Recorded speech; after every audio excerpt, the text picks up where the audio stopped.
right, greetings everyone.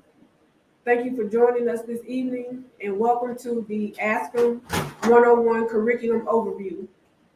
My name is Misty Trinell and I'm the director of the Anti-Sexualization of Children Movement. And this evening, we're going to give you a broad overview of all 6 lesson plans of the curriculum.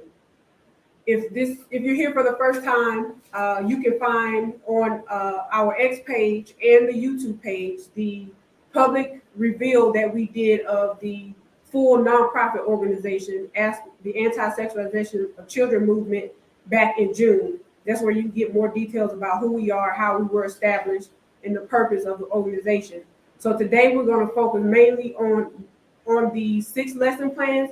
And I'm also going to demonstrate the 4 websites that we put together for instruction of the full curriculum. So I'm ready to show the slides now.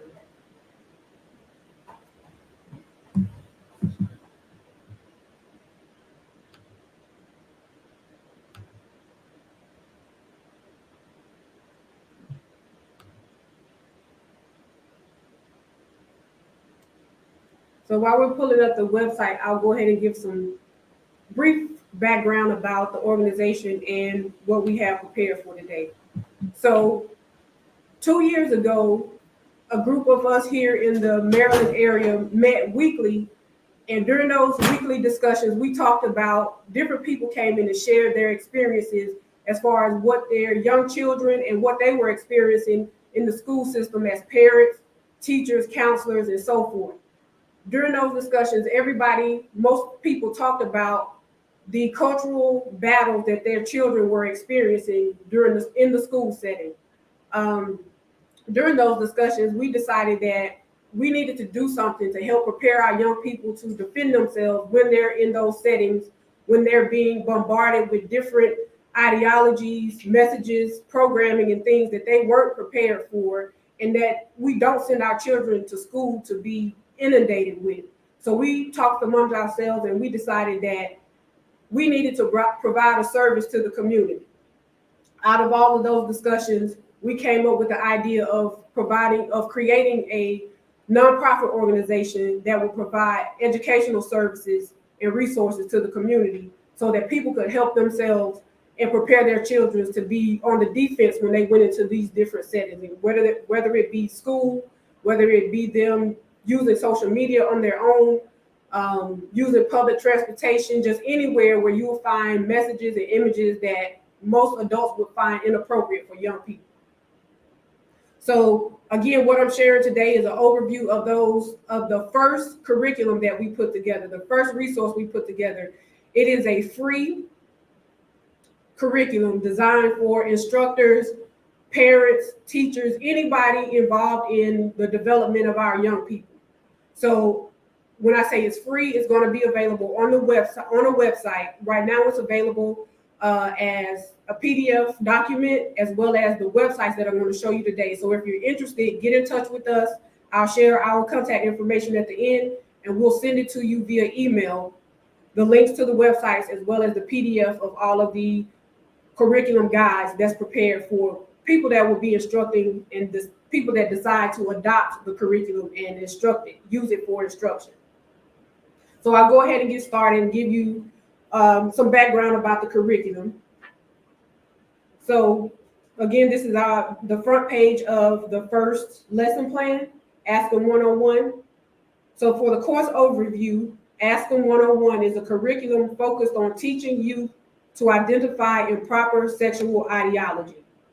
It provides guidance for families and youth on how to be firm and confidently adhere to their own cultural practices and traditions. And again, just a brief message about the organization. The Anti-Sexualization of Children Movement is an educational charity. We were established in 2023, and our mission is to educate families, children, and communities about the dangers of improper sexualization. And that's just the image of me. At the bottom, again, anybody that adopts this, they can swap out the photos, the images, change the wording. You can use it to your own discretion. That's what makes this a dynamic and great resource. You don't have to adhere to some of the language and images that we put in here. I'll go ahead and tell you about our first fundraising initiative. We are seeking to we're seeking to, what's the word? Raise. We're seeking to raise $5,000 so that we can have a professional production of 2 media pieces that we're putting together. The first piece will be a video where we give a brief introduction and overview of the history of a people, and I'll tell you more about it when we get to that lesson plan. And then we also want to have 2 interactive games produced for the activity portion of lesson plans 5 and 6. So I'll talk more about those when we get to that stage of the overview. And there's 2 ways you can support our fundraiser. One is via Cash App. The Cash App handle is $ASCM Save Children. And then the other option is at PayPal. And you can use our email address, info@ascmovement.org. That's how you can find us at PayPal. And I'll show you this again when we get to the end. But that's just to give you an idea of what we're working on since we've developed this curriculum.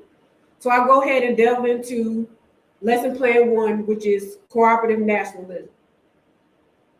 So in the development of the curriculum, we realized there wasn't much for us to start with. There's a lot of philosophies, ideologies out there. We browsed over some of those and we saw that they weren't really speaking to what we were looking to provide as a resource and use for the development of our first curriculum.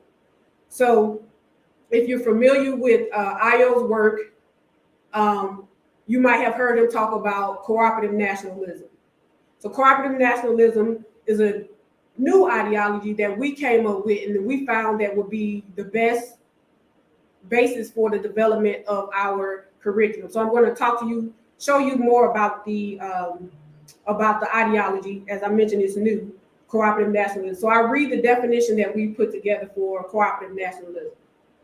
Cooperative nationalism is a philosophy that teaches people how to effectively acknowledge differences that exist among people, while also respecting each individual or group's right to maintain their own cultural, political, religious, spiritual, ethnic, or racial identity.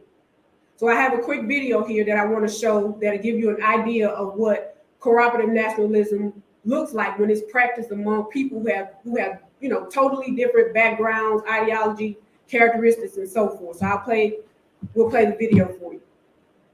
Yeah. And that little block box with a share screen, eventually you're gonna hide that. Okay.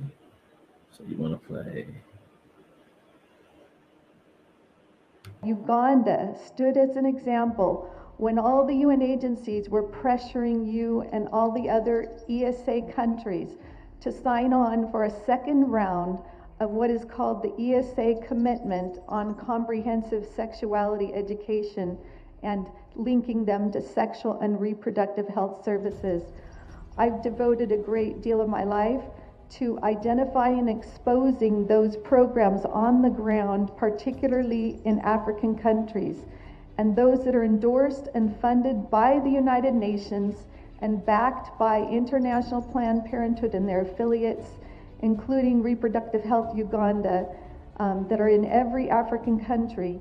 They push a form of sexual social colonization by getting to your children and seeking to change their worldview on issues of sexual orientation, gender identity, abortion, and they teach them about sexual pleasure and sexual acts. And we have their manuals used all throughout Africa. In fact, one we found in Zimbabwe actually teaches children about pedophilia, bestiality, voyeurism, sadomasochism, and these have the logos of UN agencies. This is an insidious attack on the health and innocence of children, and at any moment we'd be happy to provide you the research we have on this. So we commend Uganda for standing up and not signing on to this agreement when you were under great pressure. Thank you Thank you for protecting your children and setting the example for other African countries.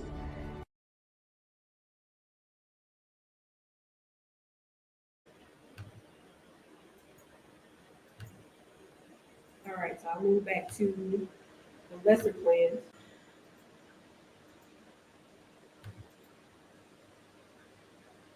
So,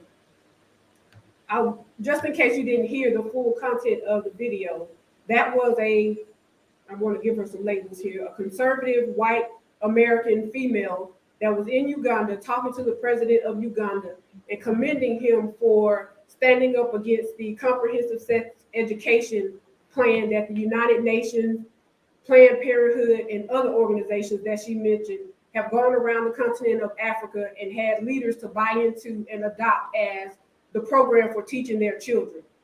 So these are two people with two completely different backgrounds, ideologies, perspectives of the world, but they found something in common and they were able to work together, commend each other, acknowledge each other's bravery for something that they have in common. So that's an example of cooperative nationalism. I'll give you one other example, just to drive it home a bit. And if anyone uses these labels, I don't mean to be offensive, but if you use the label of foundational Black American and you encounter someone that uses the label and they describe themselves and their identity as an African nationalist, you all meet, you identify each other as those different labels, you talk, and in the event a debate comes up about which identity is appropriate for Black people in America, with cooperative nationalism, you acknowledge that, hey, this is the identity that I acknowledge, that I most identify with. You identify with something else. We don't have to disagree and fight each other about that, but we do have something in common being here in America, and that is, for example, systemic racism. That's something that we can agree on and that we can both work together and fight against.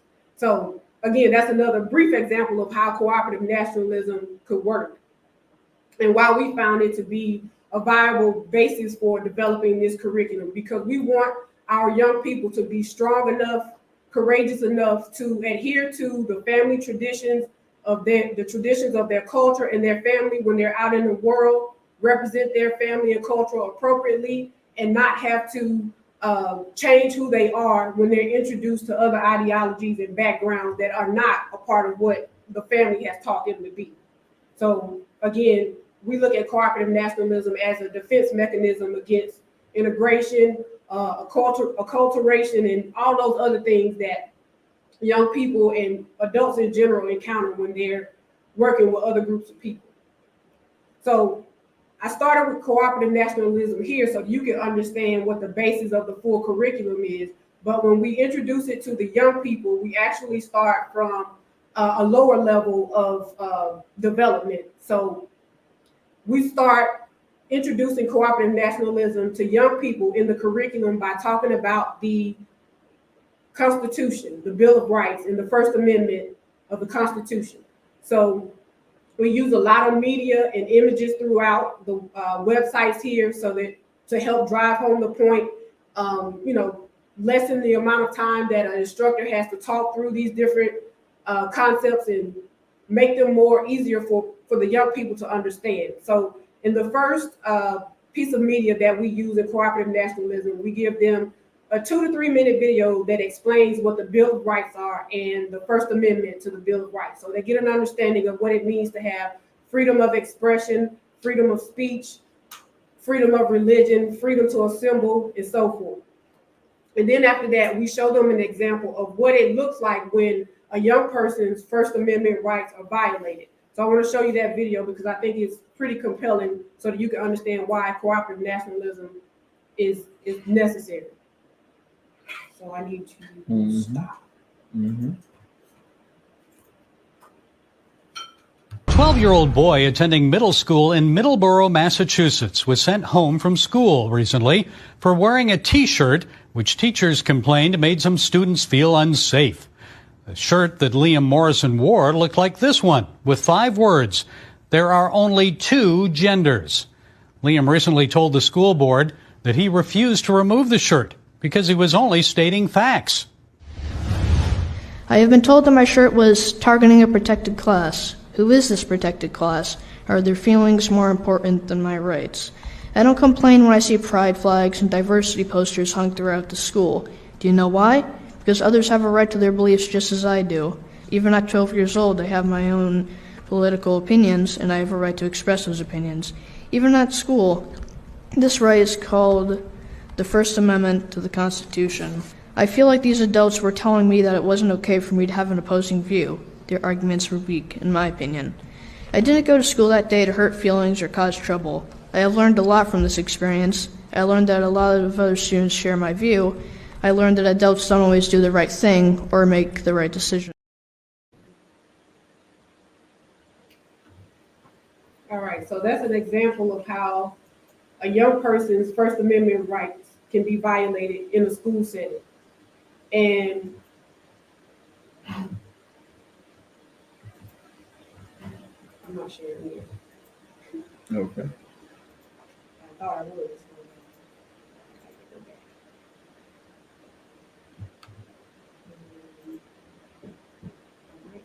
So again, that's an example of how a young person's First Amendment rights can be violated, and also an example of how that young person was encouraged and taught to defend themselves, probably by their family and culture. So again, that's what the basis and the purpose of cooperative nationalism is.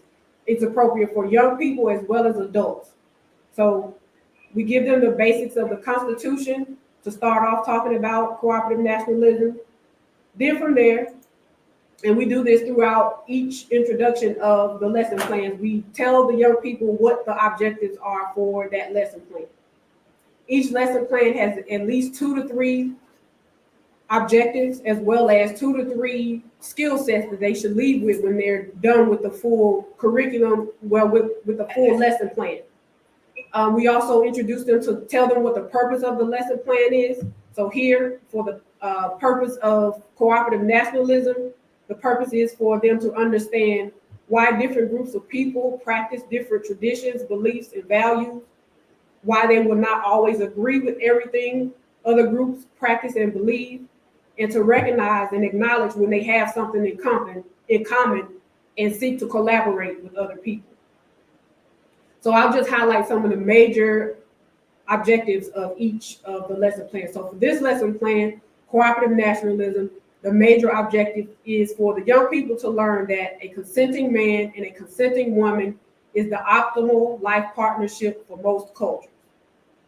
And the skill set that they should walk away with at the end of the lesson plan is that they should be able to practice cooperative nationalism. And we give them a declarative statement to help them to be able to start to speak those words confidently. So at the end, they should be able to say, I am, they will fill in the blank with whatever they use for their identification, my cultural practices, so-and-so, whatever traditions or cultural practices it is that they adhere to. Each lesson plans, we have all of the vocabulary words listed within the website. So the young people should get a handout as well as get to see the vocabulary words in the website. You'll find that throughout the curriculum, we've adjusted or redefined a lot of the common terms and vocabulary words that you hear people use regularly. And we've adjusted, adopted, changed, adapted, or changed the vocabulary words to fit our theme, our ideology of cooperative nationalism. So to teach them about the first objective, we start off with a question. What do we have in common? And then from there, we give them media again. So the objective was that most cultures have agreed that a consenting man and a consenting woman is the optimal life partnership, the foundation of how that civilization or that culture began. So here we show them videos, quick videos of 3 major spiritual systems that practice that objective, that a man and a woman is the optimal life partnership. So I'll show you one just to give you an idea of what how we use the media to drive home the point. So I'm going to tell them what the three are. Oh, the three spiritual systems that we found to have this in common: the man, woman as the consenting, as the life partner, optimal life partnership. We use African spiritual cultures as one example, Christian cultures, Christian faith as another example, and the Islamic faith as another example of spiritual systems that agree that a man and a woman is an optimal life partnership. So I'm going to stop here. We're going to show you the video of someone explaining the Asar Aset Haru story. Greetings, Mary J. Blackrock. I'm going to do this. All right, this is Kania's lessons, her second lesson on Asar Aset and Haru. All right, so tell us about the Asar Aset and Haru story. First of all, Asar and Aset was happy. They were happy, okay. And what happened? But Asar had an evil brother named Set. Set killed Asar, and then he spent it all out, ate and counted. How many pieces? 14 pieces. And then Set came over and got all the pieces and wrapped them up.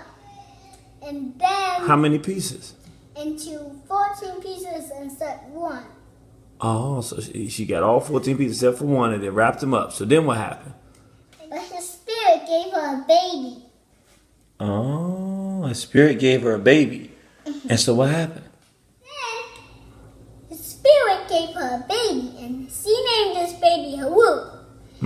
And his mommy, Aset, told Haru that his father got killed.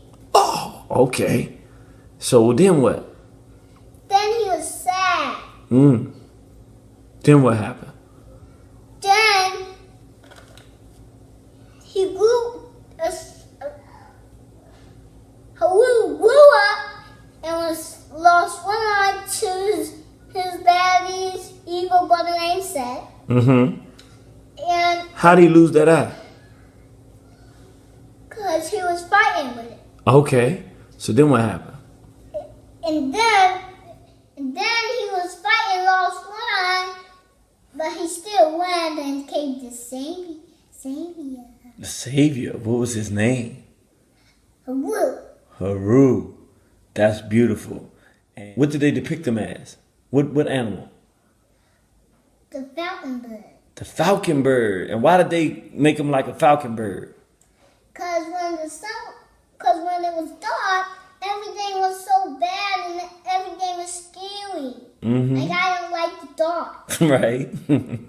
But But in the morning time, when the sun came out, the falcon bird began to come out with the other birds. oh, he fly real high up in the sky with the sun. And that represent hope, huh? You are a brilliant little baby. How'd you become so brilliant, little baby? Because I do. Because you do? Yeah. Just something you do, huh? Yes. All right. So what happened after he became the Savior? Then everything was okay.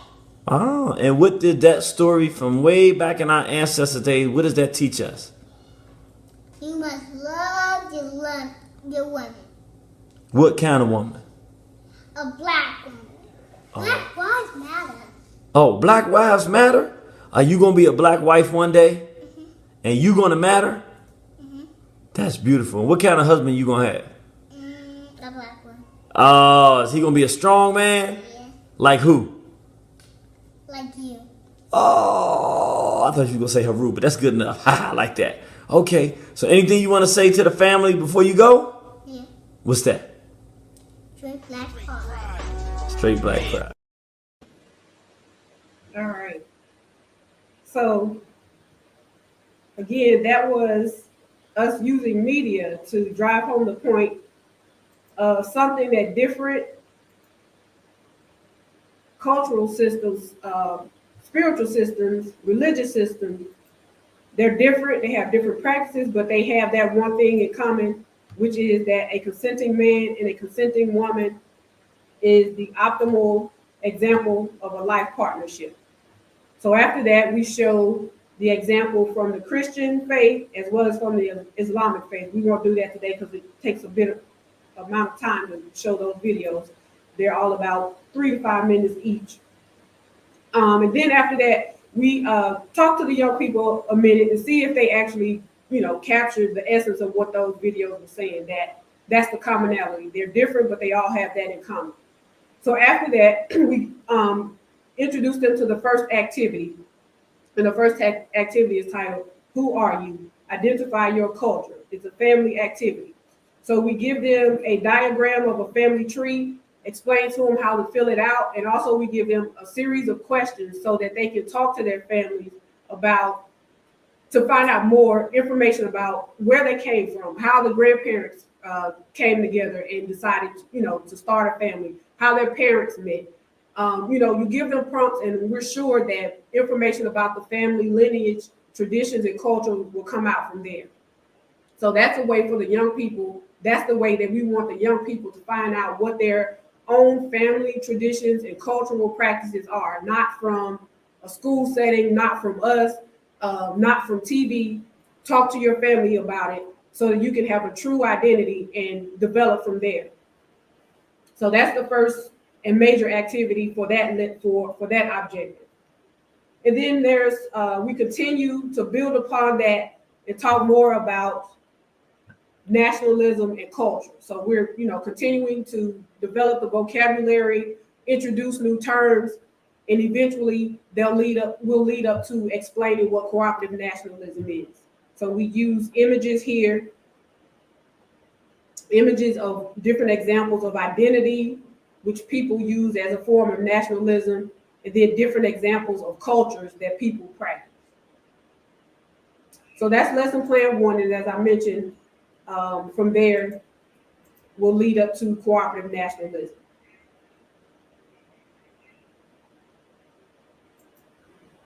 So that's lesson plan 1. I'll move on and talk about lesson plan 2. From there, we introduce them to the topic appropriate gender development. And as I mentioned earlier, we found that it was appropriate for us to adapt some of the common definitions and the terminology that we hear used over and over.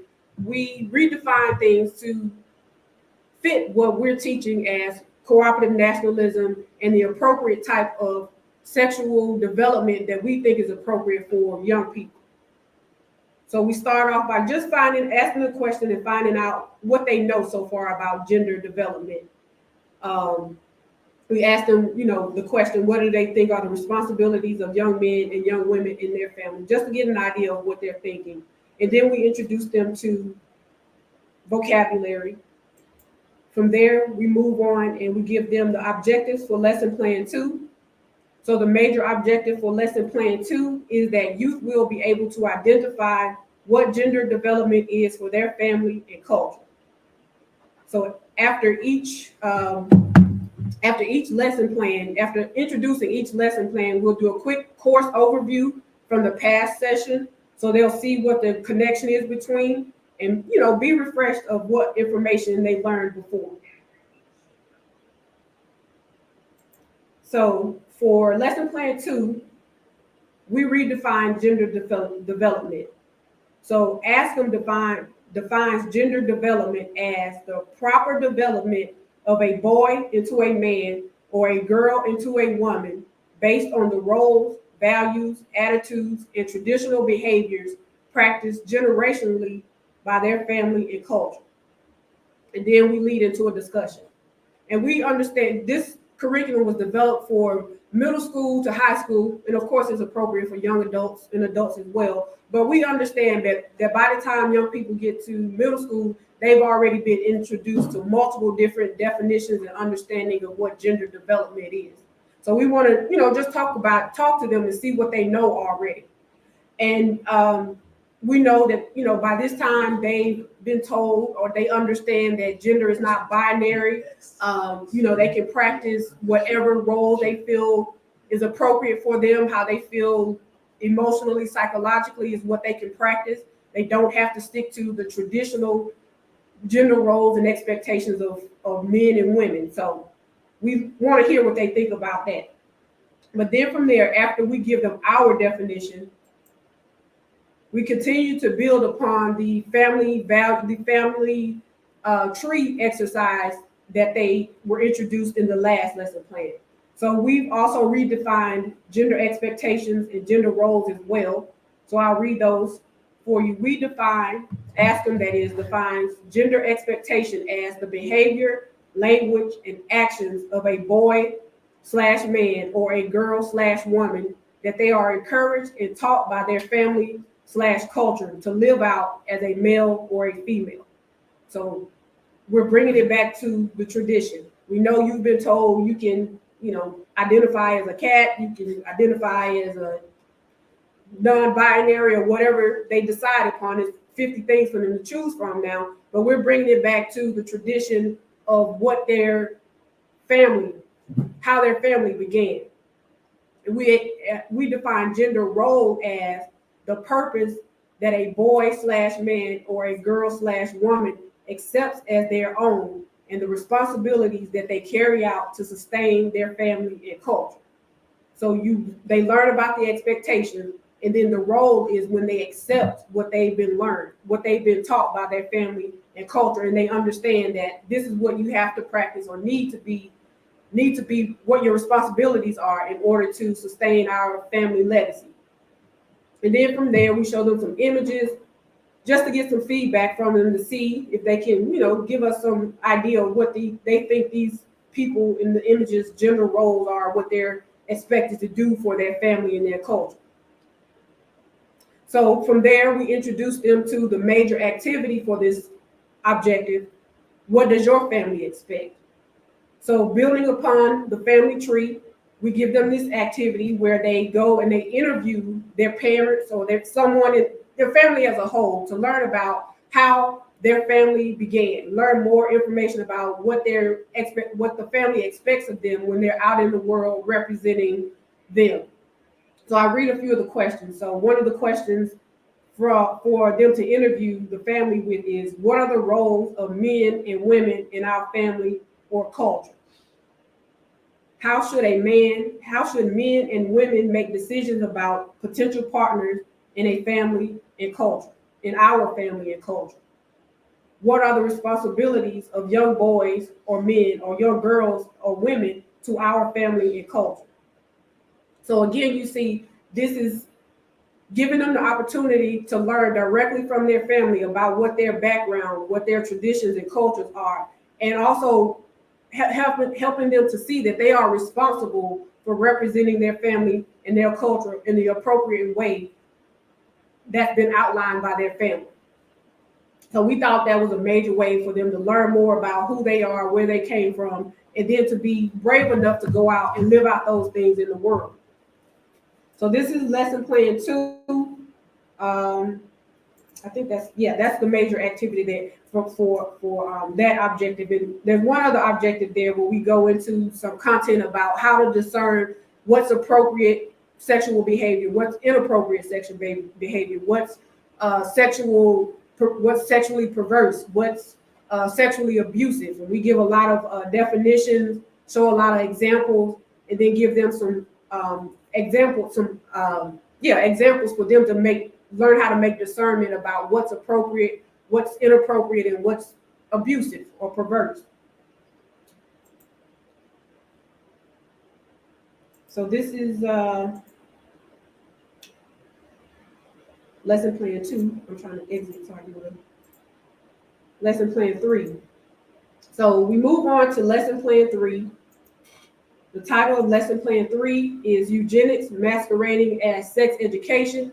So here we get into the who, what, when, and why of what is happening in the world today, why some of the things they observe in school settings, why some of the things they witness among their peers, in media and so forth, why some of it why they might be creeped out by some of it, why they might find it to be inappropriate. So we talk about how all of this, the things that we're experiencing now, how it came to be. So as I mentioned, when I talked about the from raising activity, we produced a quick video to give young people a brief overview of how civilizations and life began in the world. So we talk about where the first people of the world came from, where the first people of the world were found, where the first civilizations of the world were developed, how people traversed across the world, how they interacted with each other, how different wars happened, and how, ultimately how one group of elite people, wealthy elite people, decided that it was their responsibility to control the population. That's where the video leads up to us being able to introduce and talk about eugenics. So I'm going to show you an example, show you the media piece that we use to introduce them to population control and eugenics. Got to come out. All right. That's Melinda Gates, right? We were at one of these meetings yesterday, and I remember that a lady told you that she had had 8 children, and 4 of them had died in childbirth or shortly thereafter.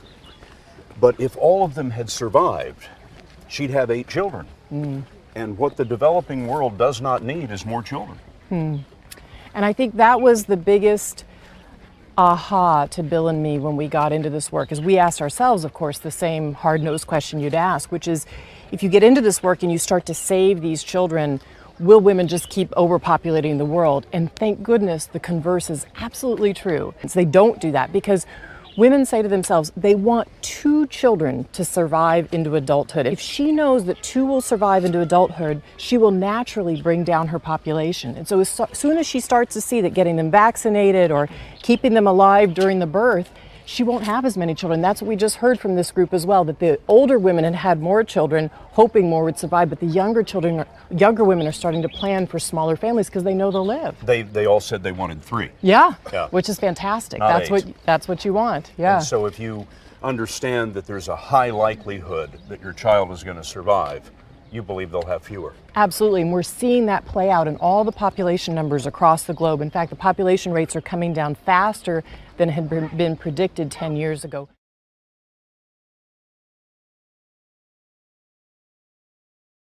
It's a blatant example of eugenics / population control in action. So we show them that to lead into being able to explain and talk about the history of eugenics. And then we get back to the sites.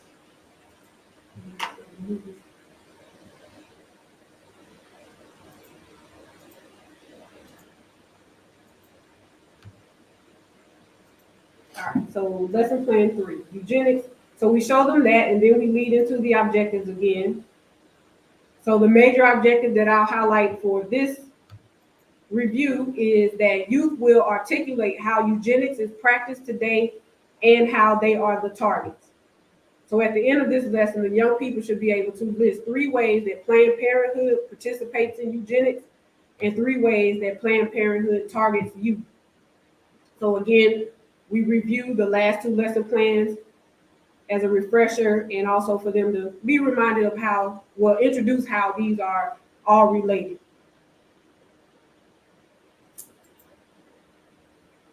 So we explain what eugenics is.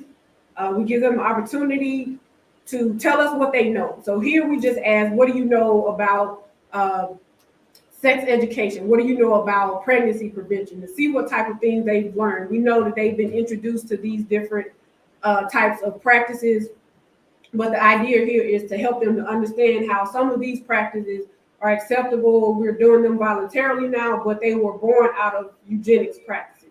So we want to know what they know first, and then we'll lead into the depth of it. Again, we redefine eugenics. We define eugenics as a pseudoscience created and practiced by a small group of wealthy people who believe they were physically, psychologically, and socially superior to other races and ethnicities around the world. In short, eugenics is the science of racial ethnic genocide. That's how we define it. So from there, we go into talking about more about the history of eugenics. So we use 2 major documentaries to go over the history of eugenics. We pulled some clips from both of these documentaries. So we used the documentary My Alpha 21 to talk about how eugenics was practiced on Black Americans, and then a recent documentary produced by PBS titled, I think it's Eugenics, I can't remember what it's titled, but we used that to talk about how eugenics was practiced on poor white Americans. And then we lead into some discussion about it. And then from there, we build upon it and we talk about Margaret Sanger and her involvement in Planned Parenthood and birth control, and how, you know, she's looked at as a national figure now. We have a lot of video and audio from her in here to explain, and we have some clips here about how Planned Parenthood was once called the American Eugenics Society and it morphed into Planned Parenthood today, and how they're everywhere. We give them some time to review the Planned Parenthood website where they can see they actually talk about Margaret Sanger's history or past as a racist, but then, you know, they go on to glorify her even more. But we, you know, delve deep into the website and we point out some of the things in there and how they are completely related to, directly related to eugenics. So we created this table here so they can see the connection between the terminology. So for instance, eugenics, and then when it was started, it was called eugenics, but now they call it family planning. Population control is just another term that they use for birth control. So we just, you know, lay out the connection between the old terminology and the terminology that they're using now.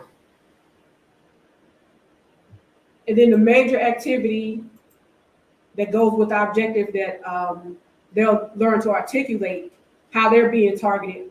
We go here and we introduce what targeting means, and we show them a clip from the My Alpha 21 documentary that talks about how eugenics was became a part of the sex education and school system. So I'm going to exit here and we'll show you that video. Basically, what's happened over the last 40 years or so is that Planned Parenthood has taken billions in government money while locating the vast majority of its facilities in minority neighborhoods. And that has not only been a tremendous boost for the eugenics movement, but it has also allowed government-funded family planning programs to target the Black population while insulating the government from any direct connection to Black genocide. One of the places where government money has been used to advance the eugenics agenda has been in the public school system.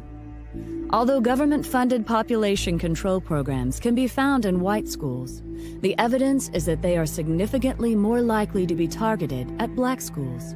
One example of this was seen in 1986, when it was discovered that Illinois public schools were not only distributing birth control to children, but that every one of the 50 facilities involved were in minority neighborhoods.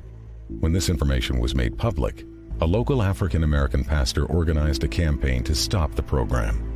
Reverend Hiram Crawford labeled the project genocide, saying that the obvious goal was to go after the Hispanic and Black population.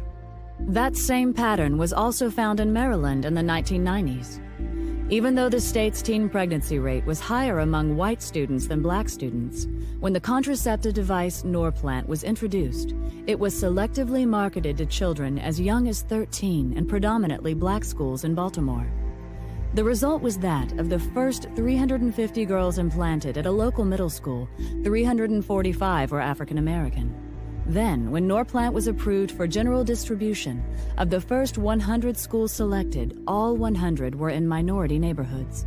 The Norplant contraception device was developed by the Population Council in New York, which had been established in 1952 under the leadership of its president, John Rockefeller. Its next two presidents, Frederick Osborne and Frank Notestein, were both former members of the American Eugenics Society, and Notestein would later serve on the National Advisory Council of Planned Parenthood.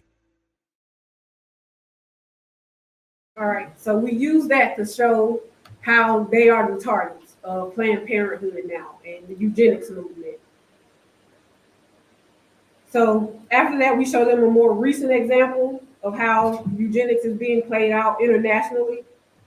I won't show that, we don't have much time, so I want to move on and show you the activity that we have for ensuring that they comprehend, the topic, eugenics. So, as I mentioned, we've given them an opportunity to go over the Planned Parenthood website in the classroom. So now we'll give them the opportunity to do some research about their own communities and see if a Planned Parenthood clinic is actually near their school or their community. So we give them a website to go and research their community. They just put in their zip code and they'll find some of the demographics of their neighborhoods and communities, such as income level, educational level, different things like that. And then we ask them for step 2 to go over and map out the distance between their school or their home. They can put in either address and then type in Planned Parenthood and find out where the nearest Planned Parenthood might be in relation to where they live or where they go to school. And in the third step of this activity, we ask them to create a social media message about what they learned in relation to this activity or just anything over the course of the lesson plan. What have they learned about Planned Parenthood, whether they agree with it, whether they disagree with the concept of this lesson plan, share the message with other people. So this is lesson plan 3, eugenics masquerading as sex education. So from there, we move on and we continue to talk about how all of these things have become commonplace, acceptable practices. Nobody disagrees with it. Everybody thinks that you can live your best life and, not have to worry about any consequences. So we talk about how people are being, moved away from their traditional values, their family identity, and so forth, and being led to believe they can do what they want to do, essentially. So we talk about sexual propaganda. So here we start off talking about the psychology of how propaganda works. We define propaganda and we explain how propaganda affects the conscious and subconscious mind. So we give a brief understanding and background of how propaganda works, how messaging, subliminal messages, and so forth work, become implanted in our minds and essentially become a part of our behavior. So after that, we introduce the objectives. So the major objective for lesson plan 4 is to identify the ways that institutions and media target youth. And at the end of the lesson, they should be able to articulate, whether it's writing or explaining, how institutions and media use sexual propaganda to target and control youth. So again, we give them an overview of the past 3 lesson plans as a refresher and to see the connection between everything we're talking about. So here, the major content, we start off by showing them something local. If you're in the DMV area, you might be familiar with this. There were a group of young people that were given permission to create a hip hop video in their school. Their assistant principal gave them permission to do it. And this is the video that we created. It is so graphic and inappropriate. I'm not going to show you, but it's one of the pieces in the website and on our YouTube channel. So you can look at it later, but we won't show it here. Again, if you find it totally inappropriate and you adopt this curriculum, you can take it out and replace it with something else. But the idea is for them to see how, asking them, is this sexual propaganda? And we want to know what they think. And then from there, we go to talk about how to make a decision about whether something is good propaganda or bad propaganda, because propaganda can be negative or positive. So we go and we start talking about what do they think the intentions of the creators are. And that's one of the ways they can make a decision about what's propaganda and whether or not it's appropriate or inappropriate. And then from there, we talk about hip hop propaganda. So most of you are probably familiar with this. Probably a year or 2 ago, a hip hop artist shared a letter from a record executive that talked about how record executives were working together to ensure that hip hop music was used to encourage young people, young Black people in particular, to, get involved in all type of negative, bad behaviors so that they could continue and have profits from their investment in the private industrial prison system. So I won't show you that video, it's pretty long, but I'll show you another complimentary video that we have to go along with it that explains, the actual consequences and repercussions of what this propaganda has led to. Big business out of genocide. Well, now let's talk about a genocide that's going on right now around us every single day, all day long. We all see it. And it's emerged between three things: the crack, the hip-hop industry, and the prison system. Let's look at this. We're talking about big business, brother. We're talking about the kind of money we don't understand. Let's talk about it. Who's the most popular rapper out now? Lil Wayne. Everybody agree that's the one that everybody loves. Let's see how this economic genocide works. So they say it's Lil Wayne. He's making $1 million a year. How many people here would like to make $1 million a year? That's a lot of money. It don't seem like $1 million a year could be genocide if Lil Wayne making $1 million a year, unless you know about something called the privatized prison system. What's the privatized prison system? Rich whites invest in private prisons. And the way it works, the U.S. government pays them, and you can go look anywhere, this is fact, this ain't no fiction, $40,000 per year for each inmate in prison. Well, at this hour, we're learning more about how exactly the Vice President and Senator Eddie Lucio are tied to the GEO Group prison company. Well, News Channel 5's Becky Medellin has that part of the story. Becky. Simply put, the accusations against Cheney and Lucio are that they both made money off the GEO Group. Here's how it breaks down. The indictment says the vice president has $85 million invested in a company called the Vanguard Group. Now, the Vanguard Group has investments in prison companies like the GEO Group. This indictment states the vice president has a say in how much money the federal government pays those prison companies to house inmates. According to the indictment, that's a conflict of interest because the more money the prison companies make, the more money goes back to investors like Cheney. Now, as for Senator Eddie Lucio Jr., the accusation against him is that he was paid to be a consultant for the prison companies and that he made a profit as a result of his Senate office. In the newsroom, Becky Medellin, News Channel 5 at 6. So for everybody you put there, it's $40,000 a year. Do you want more people or less people in prison? More. Do you want them in there for shorter periods of time or longer periods of time? So here's our question that'll help make all of this wrap up and make some sense to us. Here's the quid pro quo, the question. How many young people does Lil Wayne have to encourage to go to prison each year for the whites to break even? They paying him $1 million. He got his privatized prison over here. The small hat says, I'm trying to get paid, baby. If Lil Wayne, it's simple math, 1 million divided by 40,000. If Lil Wayne encourages 25 black boys to commit a crime. Now, this is how real this is. The young monster that murdered that fantastic brother I told you about that this lecture is dedicated to, Kumar Harrell.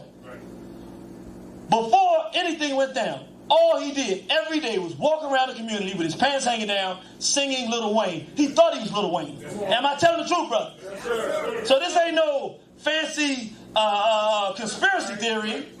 I've seen it. I know a black man whose life was snuffed out because some young individual in our community was tuned into death and took the man's life and is going to be facing far more than 1 year in prison.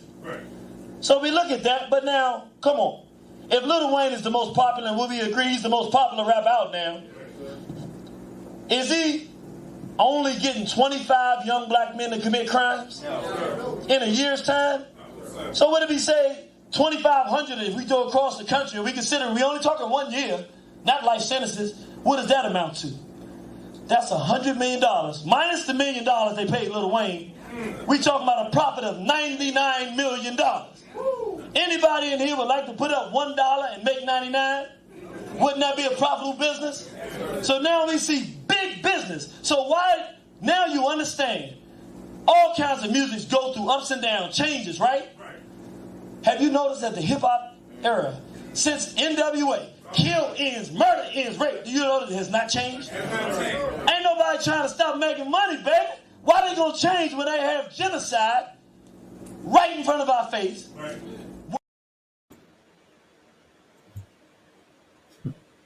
right, so that's the media that we use to explain how, hip hop is used, continually being used to drive young people to criminal behavior, sexually inappropriate behavior, you name it. And how, we're not, well, we're not, the people that hip hop artists are not actually profiting from it as they portray themselves to be.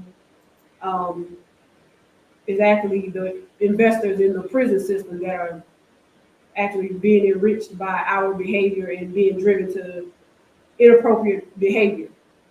So we show them that, and then we move on to talk about the institutions that are involved in it.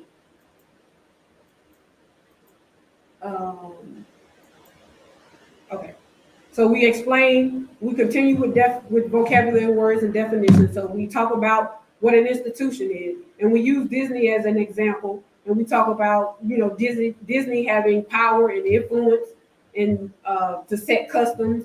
They're a major producer of media, and believe it or not, they are actually guilty of implanting subliminal messages, sexually appropriate subliminal messages in their media that they produce for young people. So I won't show you the video that we use for that, but because there's several of them over all over YouTube, and you're probably familiar with it. But we showed them a clip where people have pulled out some of the sexually inappropriate messages that are within some of Disney's productions. So we show them that to drive home the point of how propaganda institutions such as Disney are involved in disseminating propaganda. So after that, we talk about media. We explain what the difference is between media and entertainment. We have a video for that as well. And then the last piece for the propaganda lesson plan is we talk about targeting and how it works. So we explain what it is, and here we actually use images and then give a brief scenario of how targeting is played out, an example of how it's played out. So we have some images here, and I'll just show you some of the images, and you have an idea of what type of story someone could put together to explain how it works. There's a group of young people, teacher talking to them. At some point, they're introduced to something like this, and they start talking about, sexual ideologies and so forth, different sexual identities. By the time they get to middle school, they get introduced to different ways things are practiced, inappropriate sexual behavior and ideologies are practiced. We get the books here, they get it. This is a form of media that's in the public school system, public library. I'm sure you all have heard about it. And it's so blatant and everywhere, widespread, that it's, in your local department store. You can't avoid it. So we talk about how the messages are everywhere. And then to wrap up, to make sure that they understand, we give them an exercise. So throughout the whole lesson plan, we've talked about the different elements of messages and how messaging and subliminal messages work. And all of it is put together to become propaganda. So we give them a piece of media and ask them, we'll work on it as a group, and ask them to pick out the elements of a message. So the elements of a message are actually the vocabulary we talk about. So the institution, we ask them to identify what is the institution in this piece of media. Who do they think produced it or put it together?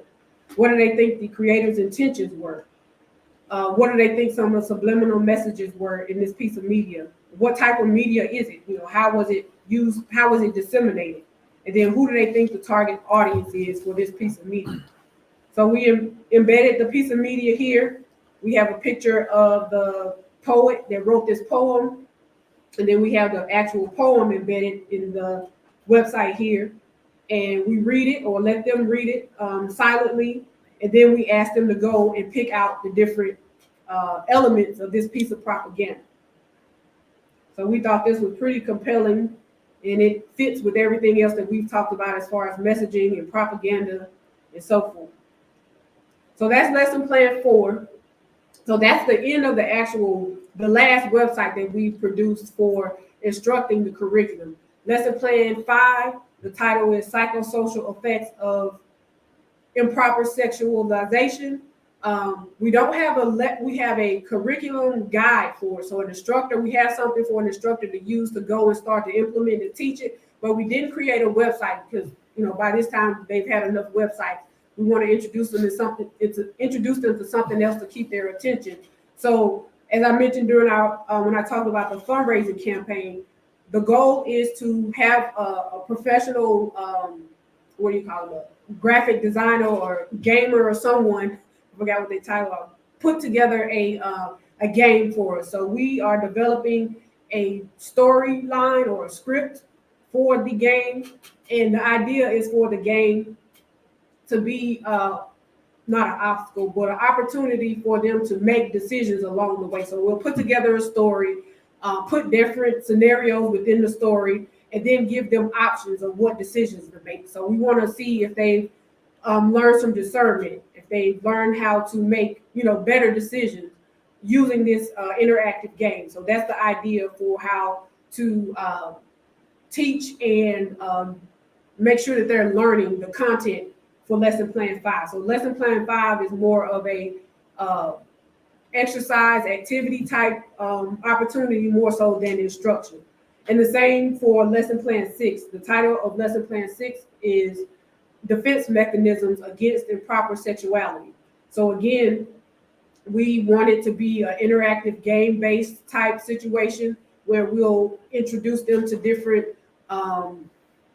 experiences that they may have if they decide, if a young person decides to practice some of these things that we've taught, some of the experiences they may encounter. For instance, if a young person decides they no longer want to, hang out with the same group of people because of what they've learned, we understand that they're going to lose something. They're going to lose a group of friends. They're going to lose support system. It's a possibility that they could deal with bullying and so forth.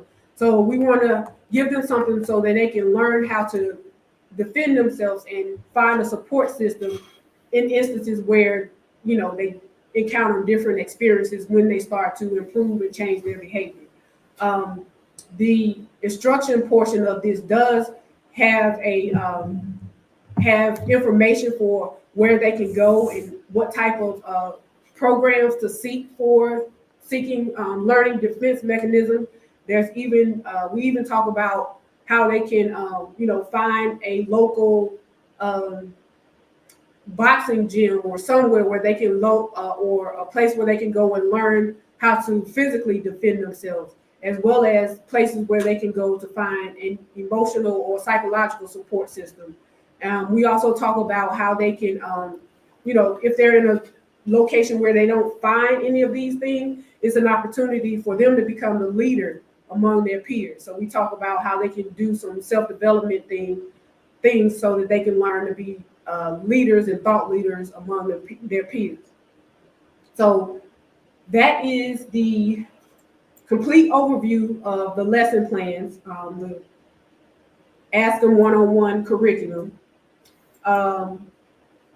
In our public reveal in June, which is available on the X page as well as our YouTube page, we actually spent time there and went into detail about how you can instruct one of the lesson plans. So we use lesson plan 4, sexual propaganda, as an example. So we went through all of the contents of it. We showed a lot of the video and so forth. So if you want to get an idea of how a full lesson plan could be implemented, you can go find it on this X page, or you can go to our YouTube page.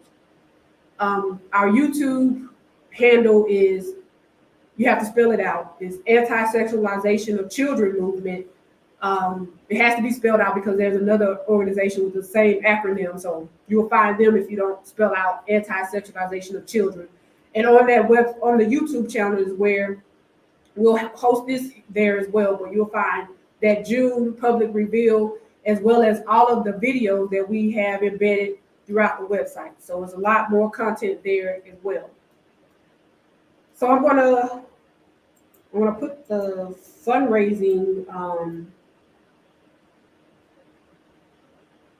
information here, and then are we allowing people to ask questions? No, because we would have to send out the information for them to come in and ask. Okay. All right. So we didn't, set it up for us to take live questions. But if you want to get in contact with us, you can contact us via email at info@ascmovement.org. So that's info@ascmovement.org. You can tell them it's right there on the PayPal thing right there. They can see that right there. Okay, so yeah, so it's typed there under the PayPal where you can find us via PayPal. You can also contact us via text or phone. Our phone number is area code 202-308-1250. So that's 202-308-1250. And then you could also leave comments on our X page as well. Do we have any other? I think that's the only social media that we're actively using right now. But we are available for, we're ready to send this out to you via email if you want the full curriculum. It's 6 different lesson plans, a lot of pages, but we'll send it out to you via email as a PDF. And we'll also share the links with you for the full websites that we previewed for you this evening. And again, if you want to make any changes to it, you're free to do that. For the websites, you will need to, because they're Google sites, so you will need to make a copy of it, and then you can make any changes that you need. And the reason that you can make the changes and not have to seek our permission to change any of these things, we consider this is an open educational resource. We have a Creative Commons license that you'll see labeled at the bottom of the websites and on the curriculum guides. So that gives you permission to make any changes. We just ask that you give us credit for the work that we've done and also not use it for commercial purposes. So don't, steal our work and make money on it. That's what those labels mean. But you do have, our permission to use any of the content that you find here and change it to your life. So I'll stop here and say thank you all for joining us this evening, giving us the opportunity to explain and demonstrate the resource that we put together. We look forward to creating much more, and we'll be in touch soon. Thank you. Thank you. Let's clap it out. So I just want to say, I'm gonna leave that up there so you can see where you can support. Again, we're doing first of all, thank you for tuning in. I'm just really impressed. I really enjoyed this. I am trusting that everybody who's had a chance to tune in, or if you go back and watch it again, I'm trusting that you feel the same way that I feel. This is something that's so desperately needed. And people across the spectrum, all races, all religions, people who are trying to figure out how we're going to apply the course forward of normality and reasonableness for our children and grandchildren, have been looking for something. I know we have it here. And I'm really impressed with the job that the young lady has done. She is the one that put this together. It's phenomenal, and it's so much more coming. So we want to ask everybody out there that's tuned in, share this, please. We're kind of new to Twitter, but we know you can retweet. Please retweet this to everybody. We think it's not offensive in the name Anti-Sexualization of Children Movement. Unless you're a pedophile, you're not offended by the name of it, Anti-Sexualization of Children. We think most people agree with that. And this lesson plan to be just retweeted to people and shared so that they can see there's a free resource, and for them to come in and be able to see and hear what we're able to offer for everybody. This is across the board, around the planet. If you speak English, maybe, who knows, at some point, maybe we'll even get to translate it into different languages. What we would ask you, help us out. We're trying to raise $5,000. We know that you all appreciate what you're seeing here. Show us that appreciation. $ASCM Saves Children. That's our Cash App. ASCM Saves Children. Or you can send us money, donation through PayPal. info@ASC or ASCmovement.org. That's info@ASCmovement.org. You're looking at it right there. And what you can do, it's a 501c3, so any amount you give the whole $5,000, no problem. you can write it all off. Let us know. You can email us at any time at info@ascmovement.org. Hey, I sent this amount of money. I made this contribution. I want to have the receipt to write it off. We'll make sure we get you that so you can write it off for your taxes. And it's going to a great cause. You already see what we already produced. Help us get to that $5,000 quickly so we can put these games together and these videos together so that we can get really, really done professionally.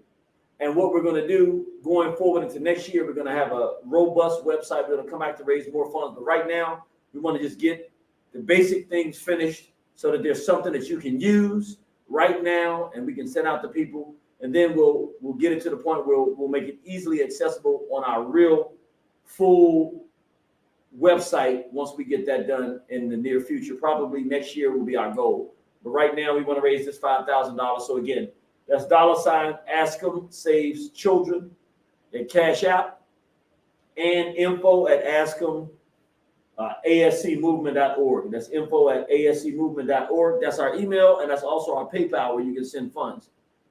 I also want you to do one more thing. Please make sure you like this video. Hit the little heart, show that you like it. Make any comments that you have of anything that would be of benefit here. And also, let us know, because I want to know. I think it's great. And this was a summary. I'm thinking, but I want to hear from the people when you watch this. And it doesn't matter when you watch it. Just put your opinion in. Everybody watching. We see it's over 30 people watching now. I'm asking everybody, could you do us a favor? Just go in and put in a comment. Do you think it would be beneficial if she came back and did each of the 6 different lesson plans, just like we're doing here, but each one of them, so you can have the whole lesson plan to see an example of how the lesson plan would be done? Because if so, I think it would be very valuable. I don't know, but this was a great summary. But each one of them I watched, I wanted to hear more of that particular lesson plan. But, this was done to give you a summary. If that will be a value, please put it in there and be very definitive. If it's not really a value, let us know.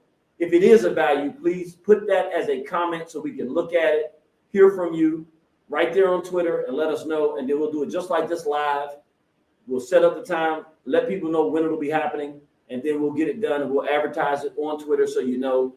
And we appreciate you tuning in and sharing it. And any other comments that you want to make, please put those comments and information there. And we appreciate you tuning in. Thank you so much. This is ASCM, the Anti-Sexualization of Children Movement. We believe in it. We know that you believe in it too. We appreciate all you can do to help us get the ultimate goal accomplished is a safe space for children, psychologically, mentally, and physically in this place we call the world. So thank you so much.